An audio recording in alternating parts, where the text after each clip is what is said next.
বৃষ রাশির জাতক জাতিকাদের ক্ষেত্রে এই মাসটা কিন্তু তাদের খুব অনুকূল হওয়ার কিন্তু জোরালো একটা সম্ভাবনা আছে।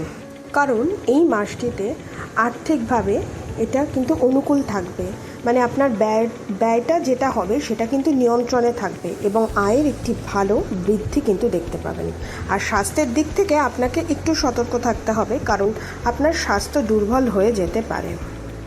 আর যারা শিক্ষার্থী তারা কিন্তু একটু প্রযুক্তিগত সমস্যা বা একাগ্রতার অভাবের সম্মুখীন কিন্তু হতে পারে। যারা ব্যবসা করেন তাদের ক্ষেত্রে কিন্তু ভালো উন্নতির একটা সম্ভাবনা আছে। আর যারা চাকরি করছেন তাদের কিন্তু চাকরি ক্ষেত্রে একজন পরিশ্রমী ব্যক্তির মতন কিন্তু আপনার অবস্থান হবে। কিন্তু যদি আপনি পরিশ্রম করেন অবশ্যই আপনি ভালো ফল কিন্তু পাবেন। আর দাম্পত্য সম্পর্কে কিন্তু তীব্রতা থাকবে। আর এই মাসে আপনি আপনার জীবনসাথীর সাথে আপনার নিজস্ব সম্পর্ক নিয়ে আরও দৃঢ় হবেন এবং আপনি আপনার সম্পর্ক নিয়ে খুব স্বাচ্ছন্দ্য বোধ করবেন। আর পারিবারিক জীবনে অশান্তির পর কিছুটা কিন্তু শান্তি আসতে পারে।